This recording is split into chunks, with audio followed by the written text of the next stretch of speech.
Hi friends ఈరోజు అందరికీ శివరాత్రి శుభాకాంక్షలు ఫ్రెండ్స్. మిత్రులందరికీ చాలా బాగా జరుపుకోవాలని ఆయుర్వేద చల్లగా ఉండాలని కోరుకుంటున్నాం. అందరికి శుభాకాంక్షలు ఫ్రెండ్స్. బాయ్. హాయ్ ఫ్రెండ్స్, ఈరోజు మొదటిగా శివరాత్రి శుభాకాంక్షలు ఫ్రెండ్స్. ఆ మిత్రులందరికీ అక్క చెల్లెళ్ళందరికీ మొదటిగా శుభాకాంక్షలు, శివరాత్రి శుభాకాంక్షలు ఫ్రెండ్స్. ఈరోజు అయితే మేము పండుగ చేసినాము. ఇది చూడండి, శివరాత్రి జాగారం కదా, పండుగ అంటే ఏం లేదు ఫ్రెండ్స్. వడపప్పు, ఇది అలసంద గుగ్గులు, బెల్లం పానకం పెట్టి పూజ చేసుకొని దేవునికి టెంకాయ కొట్టేస్తాం. సాయంత్రం అయితే గుడికి వెళ్తాం, శివాలయంకి. చూడండి, పూజ అయితే అయిపోయింది. ఇలా చేసుకున్నాం. మీరు ఎలా అంటున్నారో, మీరు ఎలాగ అనుకుంటూ కామెంట్ పెట్టండి, లైక్ కొట్టండి, షేర్ చేయండి.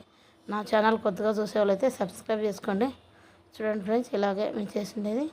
మీరు ఎలా చేస్తారో లైక్ కొట్టండి ఫ్రెండ్స్, ప్లీజ్ అండి. బాయ్.